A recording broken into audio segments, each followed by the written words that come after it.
everybody. Welcome to Black Tea. I'm your host, Michelle Lawrence, and you are watching our second season. We are back with an interview series all about Black women in advertising presented by Muse by Clio. Today, I'm super excited to be joined by Leeya Jackson. Hey, Leeya. Hello. Hi, Michelle. Hi. So please start off by telling the people what you do and where you're based.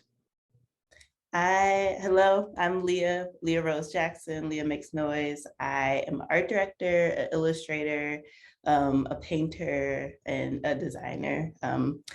I run Noisemakers Design shop, which is based in equity for Black and Brown owned small businesses and organizations.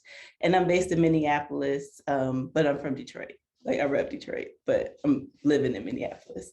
Love it. And so are you currently at a shop right now, or are you freelancing? What's going on? So I recently, well, not recently now. In October, I left Wyden and Kennedy, New York. I was there for a year, a little over a year.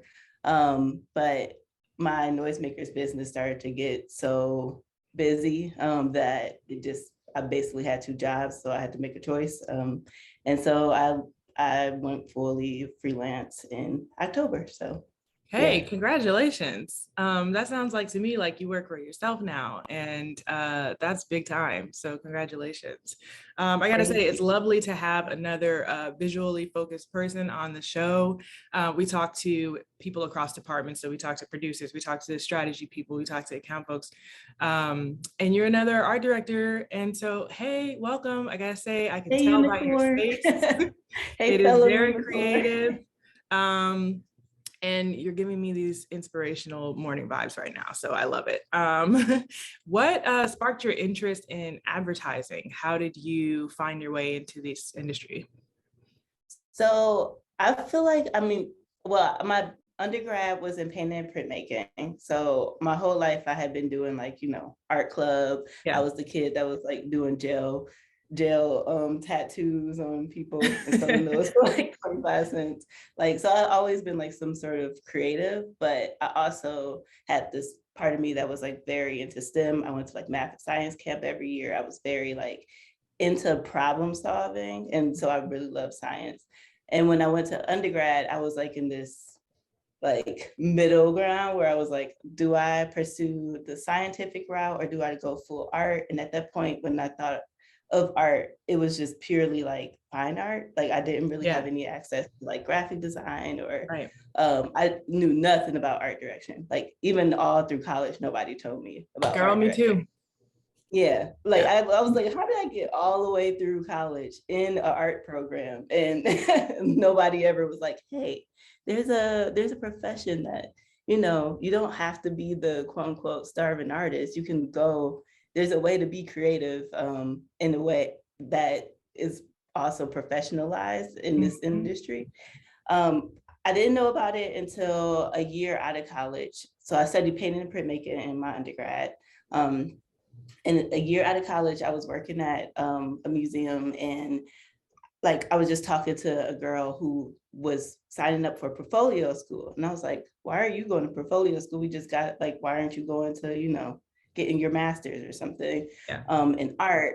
And that's when she explained to me what portfolio school was and that it was actually for advertising. And so I went and Google searched and I was like, Google, what am I supposed to do if I'm creative, blah, blah, blah. And Google was like, girl, this is what you need to do. You need to go to portfolio. I was like, okay, that's what she told me. I'm glad that Google leveled with you. And also, I'm so glad that somebody else is telling this story because this is so also my story. I was a fine arts major with an art education background in undergrad because I was like, how do I have a job? I guess I'll teach it. That was the only thing that I knew about, to do in art, to have a job. And it's so wild how we don't get the message. You know what I mean? And it's in our faces every day. I remember at the same time where I was studying art, but also when I was in high school, sitting and critiquing commercials. But it never computed to like pursue that. Like it's just not something that's taught to us specifically, that we don't have like the uncles and the aunties and the who happen to already be in the industry to tell us that that's a route that you can go into. So yeah, it was by happenstance, same way that I'm sure you found it too. And so once I did, I moved here to Minneapolis because I ended up finding Miami Ad School. And Miami Ad School has like a ton of branches all over. And honestly, I just narrowed down to which one had the cheapest cost of living. Because I was like, which city is the cheapest that I could, work at Starbucks and do this and grind it out. And I ended up getting my first internship within a year of the program, and they ended up closing the Minneapolis branch, which at the time was very devastating for me. But I actually appreciate, because that meant that any loans I took out for that program got forgiven. So that's the thing. If your school closes on you, won't he do it? Yeah, won't he do it? Girl. And they pay you back for any money you paid into it. So like I got like a check maybe like a year after they closed from the lenders, and we're like, that's low-key serendipitous. I mean, you'd already snagged that internship, you had a little bit of a way in. Yeah that works out. Exactly. That works out.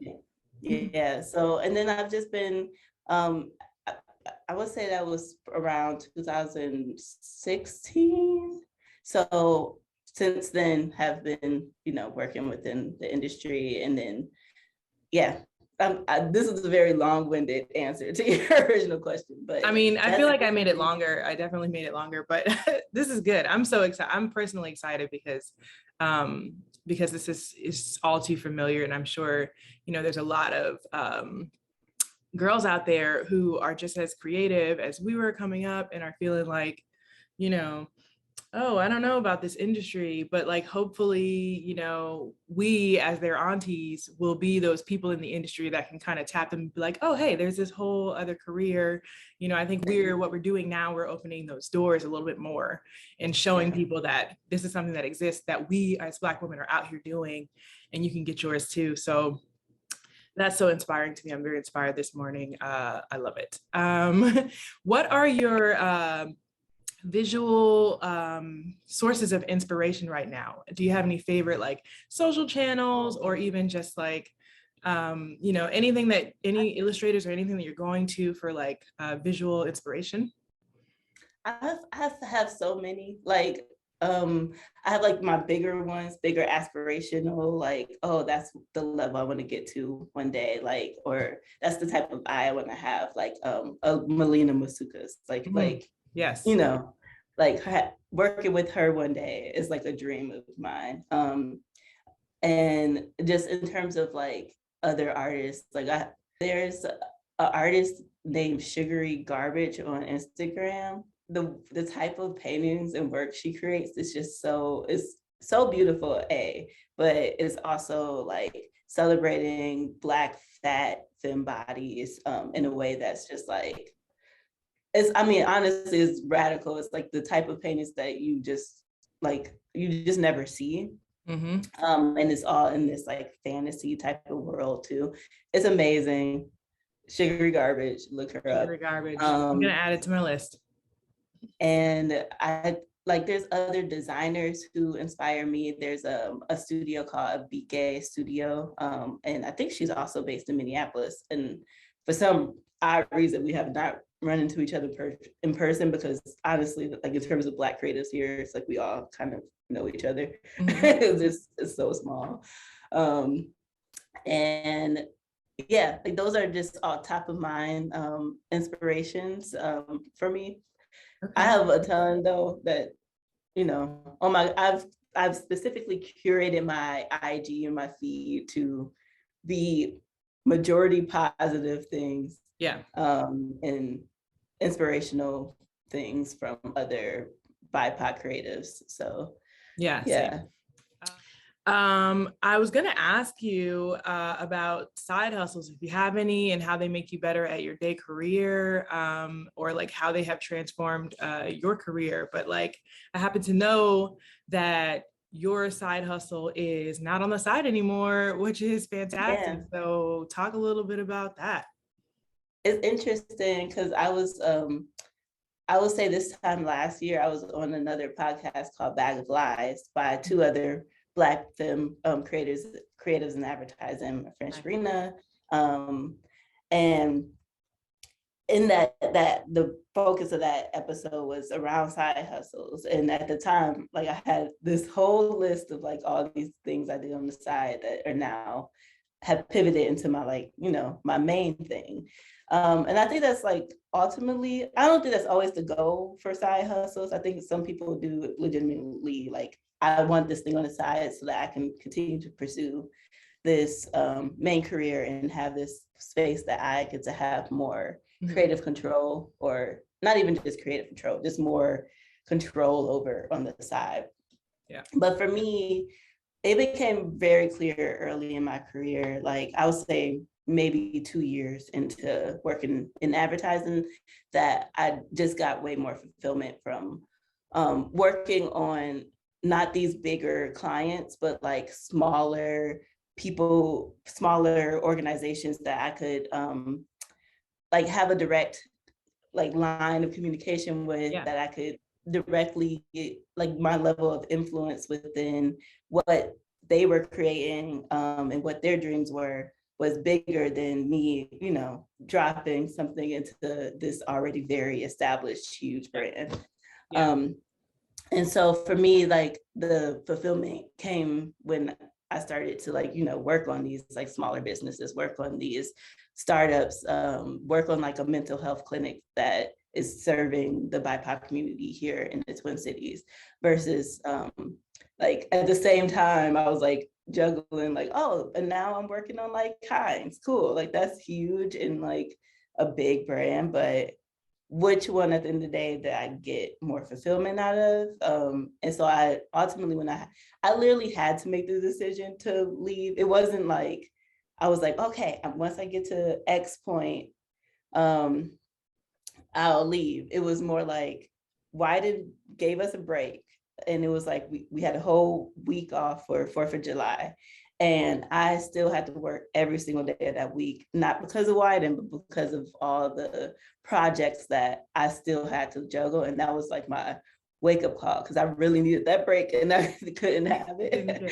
And so that's what I was like, okay, this is no longer a side hustle. This is a main hustle. And I like worked out like the finances of everything. And because that's another important piece that I think is not often talked about, especially for us when we are like, okay, we're going to do something for our own, or we're going to take that leap. One thing for me that was kind of a hard thing within it was letting go of financial security and that security blanket that nobody else in my family ever had before.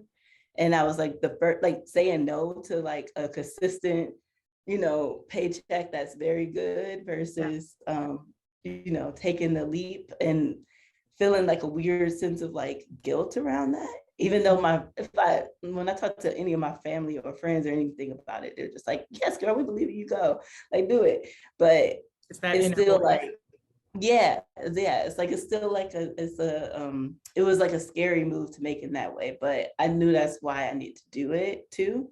Because it was like, I was pushing myself so far to maintain these two lanes. And ultimately it was like, okay, you either need to, you know, do the brave thing or continue to try and parallel path and burn out. So yeah, the choice is made for me. Like by Girl, that is a word this morning. Oh my God. Yeah, you're brave. I'm too scared. I'm definitely one of those people that there's many different paths, different points. And I love your path and I love the courage that you are taking. I think my reaction to getting to that moment was like, I'm going to take on less freelance projects because I got too much going on right now. So I definitely think there's lanes to choose, but I love the lane of, you know, just listening to yourself, you know, at the end of the day and letting that be the decision maker. Like what is truly giving me what it is that I want to feel, what is truly giving me the creative outlet that I want. And that is going to dictate, you know, the path that I take. So I think that's just so beautiful. Thank you. I mean, I'm just like, to be very clear, I'm still scared. Yeah. Like, I'm not gonna ever, I think like, you know, courage isn't like when you're, you know, when you do a thing, you're not scared about it. I do feel like I'm in a very courageous space in my life right now, because I still wake up scared, but trying not to feed into that too. Like, because I think the a thing that I could tend to do is just say yes to too much stuff. And so like practicing boundaries with myself in terms of even within this new space that I'm in, of, you know, fully working for myself. Like that means I have to even set harder boundaries with myself. So like, yeah, of like not, you know, taking on too much, because the whole point was for me to be able to have a more balanced life too. So that's a good reminder. And keep reminding yourself, because I'm definitely about to start throwing you some business ops, and you're gonna have to set some boundaries. Because I got a couple of people I want to refer to you. So with that being said, then what is, if you had to pick one project, one contribution that you've made that you are most proud of to this date, what would it be and why? Cool. It's just like a few come to mind, but if I had to pick one specifically, it was work with Wyden.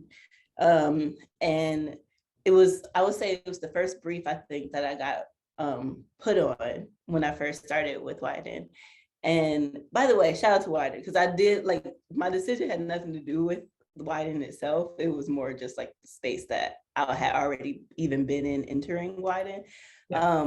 But they knew that one of my biggest passion was like, basically, how can I take these big brands and like Trojan horse us doing some sort of social change and good within using, like, you know, the platform, the reach, the money, all the things that, you know, come with working with larger brands, provide you in order to, you know, facilitate some social good.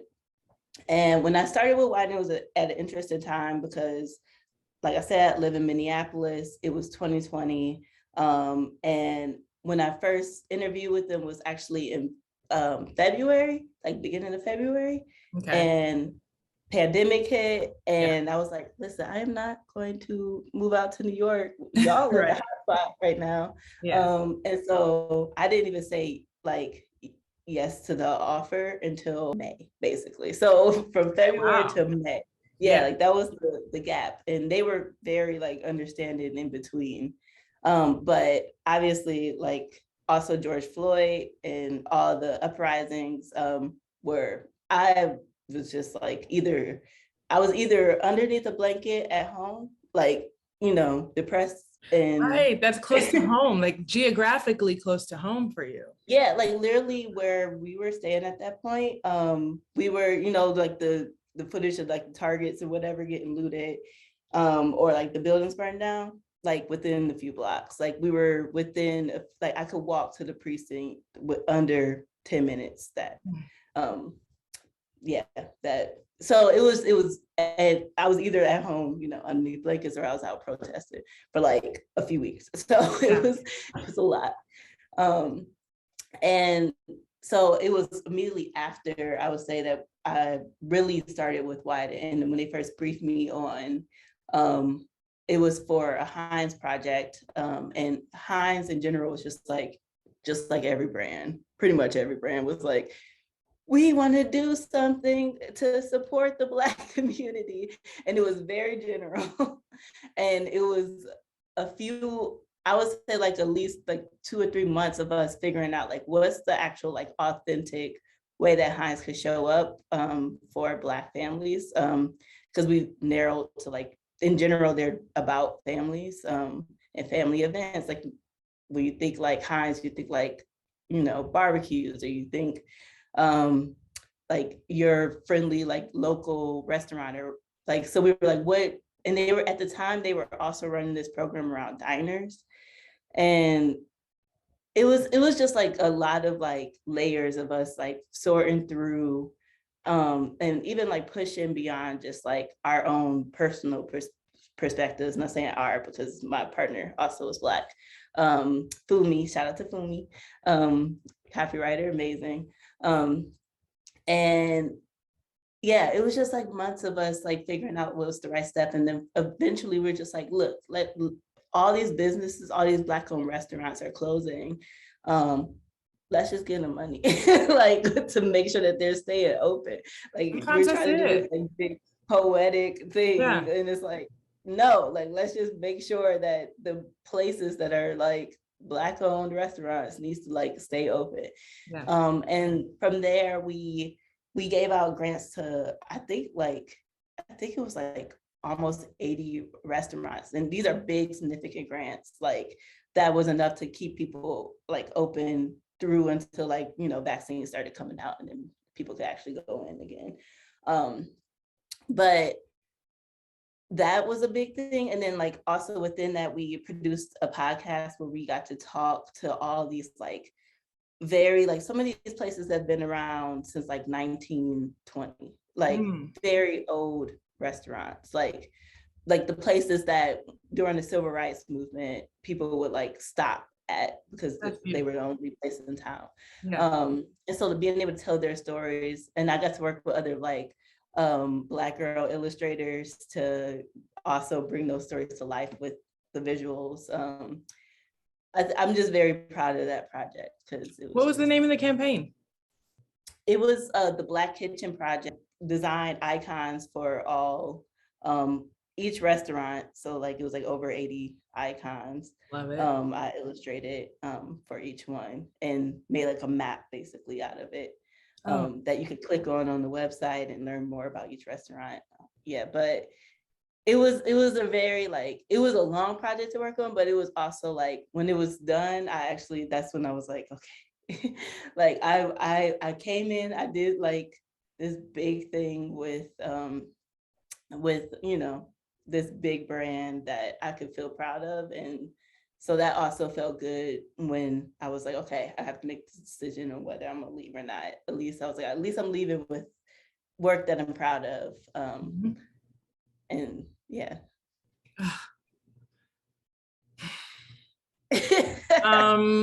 Can we become best friends? That is my only last question. Yes, we absolutely can. This conversation has been so amazing. I just want to thank you so much for coming on Black Tea. You are just such an inspiration. I've known you for 20 minutes and I feel like my life is uplifted a level having met you. So I can only imagine what your clients must feel and what your coworkers must feel. And so I really hope that people will dive into Noisemakers Design, get to know you and your work. And I'm definitely going to be pointing people your way, like I said. But just want to say thank you so much for coming on Black Tea. And it's been such a pleasure. Thank you. It's been such a pleasure. Thank you for having me. Yes, we can become best friends and we can connect. And thank you. Yeah, thank you for having me. Thanks for listening. Yeah, of course. Yeah, everybody out there, thanks for watching this episode of Black Tea. Please go over to musebykclio.com/Black Tea to check out more episodes and make sure you follow us on Instagram at Sip Black Tea. Bye.